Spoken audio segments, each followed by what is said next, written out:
वैशाख मास महत्तम अध्याय 12। जय श्री राधा कृष्ण। वैशाख के इस पावन महीने में भगवान विष्णु और सूर्य देव की पूजा करने से व्यक्ति को तुरंत ही पापों से मुक्ति मिल जाती है और मृत्यु के बाद मोक्ष की प्राप्ति होती है। इस पावन महीने में स्नान करते समय गंगा स्तुति और गंगा स्तोत्र का पाठ करने से पापों का नाश होता है और मोक्ष की प्राप्ति होती है। अब श्री गणेश जी महाराज और अपने गुरुदेव को याद करते हुए वैशाख मास महत्तम का अध्याय 12 सुनते हैं। गणनायक हे शंभु सुत विघ्न हरण गणराज, सकल कलेश संताप को त्वरित मिटा दो आज। बोलो गणेश जी महाराज की जय। गुरु अनंत तक जानिए गुरु की और न छोर, गुरु प्रकाश का पुंज है निशाबाद का भोर। बोलो गुरुदेव महाराज की जय। वैशाख मास महत्तम के अध्याय 11 में हमने ब्राह्मण और यमराज का संवाद सुना, जिसमें यमराज ब्राह्मण को राजा महिरथ की कथा सुना रहे थे। अब आगे गुरु कश्यप द्वारा राजा महिरथ को उपदेश देने पर राजा महिरथ बहुत दुखी हुआ और अपने कर्मों पर ग्लानि करने लगा। फिर गुरु कश्यप की आज्ञा अनुसार पूरे भाव से वैशाख मास का स्नान दान आदि का नियम शास्त्रीय विधि अनुसार पूरा किया। इसके बाद यमराज कहते हैं, हे ब्राह्मण, एक समय राजा महिरथ के ऊपर काल की दृष्टि पड़ी। अधिक मात्रा में काम का सेवन करने से उन्हें क्षय रोग हो गया, जिससे उनका शरीर अत्यंत दुर्बल हो गया और उससे उसकी मृत्यु हो गई। उस समय मेरे दूतों के साथ भगवान विष्णु के दूत भी उन्हें लेने पहुंचे। विष्णु दूतों ने कहा, ये राजा धर्मात्मा है, और ये कहकर मेरे सेवकों को डांटा और स्वयं राजा को विमान पर बिठाकर वो बैकुंठ लोक में ले गए। वैशाख मास में प्रातः काल स्नान करने से राजा का पातक नष्ट हो चुका था। भगवान विष्णु के दूत अत्यंत चतुर होते हैं। वो भगवान की आज्ञा से राजा महिरथ को नर्क के मार्ग के निकट से लेकर चले। जाते जाते राजा ने नर्क में पकाए जाने के कारण घोर चित्कार करने वाले नरकीय जीवों का भयानक स्वर सुना। कढ़ाई में डालकर औटाए जाने वाले पापियों का रोना बड़ा भयानक था। ये सब सुनकर राजा को बड़ा विस्मय हुआ। वो अत्यंत दुखी होकर दूतों से बोले, जीवों के करहाने की ये भयानक आवाज क्यों सुनाई दे रही है? इसका क्या कारण है? आप लोग सब बातें बताने की कृपा करें। विष्णु दूत बोले, जिन प्राणियों ने धर्म की मर्यादा का परित्याग किया, जो पापाचारी और पुण्यहीन है, वो तामिसर्द आदि भयानक नरकों में डाले गए हैं। पापी मनुष्य प्राण त्यागने के पश्चात यमलोक के मार्ग में आकर भयानक दुख भोगते हैं। यमराज के भयानक दूत उन्हें इधर उधर घसीटते और वो अंधकार में गिर पड़ते हैं। उन्हें आग में जलाया जाता है, उनके शरीर में कांटे चुभाए जाते हैं, उनको आरी से चीरा जाता है तथा वो भूख प्यास से पीड़ित रहते हैं। पीप और रक्त की दुर्गंध के कारण उन्हें बार बार मूर्छा आती है।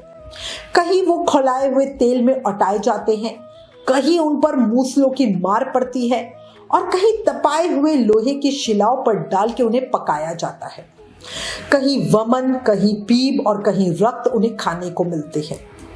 मुर्दों की दुर्गंध से भरे हुए करोड़ों नरक है। जहां शार पत्र वन है, शिलापात के स्थान है, जहां पापी शिलाओं पर पटके जाते हैं, ये उस जगह को बोलते हैं, तथा वहां की समतल भूमि भी आग से तपी हुई होती है। छुरे, कांटे, कील और उग्र ज्वाला के कारण शोभ और भय उत्पन्न करने वाले बहुत से नरक हैं। कहीं तपी हुई वैतरणी नदी है, कहीं पीप से भरे हुए अनेकों कुंड है। इन सब में पृथक पृथक पापियों को डाला जाता है। कुछ नरक ऐसे हैं जो जंगल के रूप में हैं। वहां के पत्ते तलवार की धार के तरह तीखे हैं, इसी से उन्हें असी पत्र वन कहते हैं। वहां प्रवेश करते ही नर नारियों के शरीर कतने और छिलने लगते हैं। कितने ही नरक घोर अंधकार तथा आग की लपटों के कारण अत्यंत दारुण प्रतीत होते हैं। उनमें बार बार यातना भोगने के कारण पापी जीव नाना प्रकार के स्वरों में रोते और विलाप करते हैं। राजन, इस प्रकार ये शास्त्र विरुद्ध कर्म करने वाले पापी जीव करहाते हुए नरक यातना का कष्ट भोग रहे हैं। उन्हीं का ये क्रदन हो रहा है। सभी प्राणियों को अपने पूर्वोक्त कर्मों का भोग भोगना पड़ता है। पराई स्त्रियों का संग प्रसन्नता के लिए किया जाता है, किंतु वास्तव में ये महादुख देने वाला होता है। 2 घड़ी तक किया हुआ विषय सुख का आस्वादन अनेक कल्पों तक दुख देने वाला होता है। हे राजेंद्र, तुमने वैशाख मास में प्रातः स्नान किया है। उसकी विधि का पालन करने से तुम्हारा शरीर पावन बन गया। उसे छूकर बहने वाली वायु का स्पर्श पाकर ये क्षण भर के लिए सुखी हो गए हैं। तुम्हारे तेज से इन्हें बड़ी तृप्ति मिल रही है। इसी से अब ये नरकवती जीव करहाना छोड़कर चुप हो गए हैं। पुण्यवानों का नाम भी यदि सुना या उच्चारण किया जाए तो वो सुख देने वाला होता है, तथा उन्हें छूकर चलने वाली वायु भी शरीर में लगने पर बड़ा सुख देती है। यमराज बोले, करुणा के सागर राजा महिरथ अद्भुत कर्म करने वाले भगवान श्री विष्णु के दूतों की बात सुन के द्रवित हो गए। निश्चय ही साधु पुरुषों का हृदय मक्खन की तरह होता है। जैसे मक्खन आग की आंच पाकर पिघल जाता है, उसी प्रकार साधु पुरुषों का हृदय भी दूसरों के दुखों से दुखी होकर द्रवित होता है। उस समय राजा ने दूतों से कहा, इन्हें देखकर मुझे बड़ी व्यथा हो रही है। मैं इन व्यथित प्राणियों को छोड़कर जाना नहीं चाहता। मेरी समझ में सबसे बड़ा पापी वही है जो सामर्थ होते हुए भी वेदनाग्रस्त जीवों का शोक दूर न कर सके। यदि मेरे शरीर को छूकर बहने वाली वायु के स्पर्श से ये जीव सुखी होते हैं तो आप लोग मुझे उसी स्थान पे ले चलिए, क्योंकि जो चंदन वृक्ष की भांति दूसरों के ताप दूर करके उन्हें प्रसन्न करते हैं तथा जो परोपकार के लिए स्वयं कष्ट उठाते हैं, वे ही पुण्य आत्मा है। संसार में वे ही संत हैं जो दूसरों के दुखों का नाश करते हैं तथा पीड़ित जीवों की पीड़ा दूर करने के लिए जिन्होंने अपने प्राणों को तिनके की तरह न्यौछावर कर दिया। जो मनुष्य सदा दूसरों की भलाई के लिए तैयार रहते हैं, उन्होंने ही इस पृथ्वी को धारण कर रखा है। जहां सदा अपने मन को ही सुख मिलता है, वो स्वर्ग भी नरक की तरह ही है। इसीलिए साधु पुरुष सदा दूसरों के सुख से ही सुखी होते हैं। यह नरक में गिरना अच्छा है, प्राणों से वियोग हो जाना भी अच्छा है, किंतु पीड़ित जीवों की पीड़ा दूर किए बिना एक क्षण भी सुख भोगना अच्छा नहीं है। दूत बोले, राजन, पापी पुरुष अपने कर्मों का ही फल भोगते हुए भयानक नरक में पकाए जाते हैं। जिन्होंने दान, होम अथवा पुण्य तीर्थ में स्नान नहीं किया, मनुष्यों का उपकार तथा कोई उत्तम पुण्य नहीं किया, वे ही परलोक में आने पर घोर नरकों में पकाए जाते हैं। जिनका शील स्वभाव दूषित है, जो दुराचारी है, व्यवहार में निंदित है, दूसरों की बुराई करने वाले और पापी हैं, वे ही नरकों में पड़ते हैं। जो पापी अपने वचनों से दूसरों के हृदय पे चोट करते हैं तथा जो पराई स्त्री के साथ विहार करते हैं, वो नरकों में पकाए जाते हैं। महाभाग भूपाल, आओ अब भगवान के धाम को तुम चलो। तुम पुण्यवान हो, इसलिए तुम्हारा यहाँ ठहरना उचित नहीं है। राजा ने कहा, विष्णु दूतगणों, यदि मैं पुण्य आत्मा हूँ तो इस महाभयंकर यातना मार्ग में कैसे लाया गया? मैंने कौन सा पाप किया है तथा किस पुण्य के प्रभाव से मैं विष्णु धाम को जा रहा हूँ? आप लोग मेरे इस संदेह को दूर करें। दूत बोले, राजन, तुम्हारा मन काम के अधीन हो रहा था, इसलिए तुमने कोई पुण्य यज्ञ अनुष्ठान नहीं किया, इसलिए तुम्हें इस मार्ग से लाया गया। किंतु लगातार 3 वर्षों तक तुमने अपने गुरु की प्रेरणा से वैशाख मास में विधि पूर्वक प्रातः स्नान किया है तथा महापापों और अति पापों की राशि का विनाश करने वाले भक्त वत्सल विश्वेश्वर भगवान मधुसूदन की भक्ति पूर्वक पूजा की है। ये सब पुण्यों का सार है। केवल इस एक ही पुण्य से तुम देवताओं द्वारा पूजित होकर विष्णु धाम को ले जाए जा रहे हो। राजन, जैसे एक ही चिंगारी पड़ जाने से तिनकों की रशि भस्म हो जाती है, उसी तरह वैशाख में प्रातः स्नान करने से पाप राशि का विनाश हो जाता है।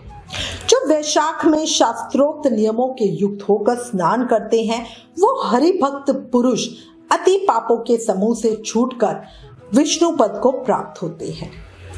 यमराज बोले, हे ब्राह्मण देव, तब दया के सागर राजा ने उन जीवों के शोक से पीड़ित हो भगवान श्री विष्णु के दूतों से विनय पूर्वक कहा, साधु पुरुष प्राप्त हुए ऐश्वर्य का, गुणों का तथा पुण्य का यही फल मानते हैं कि इनके द्वारा कष्ट में पड़े हुए जीवों की रक्षा की जाए।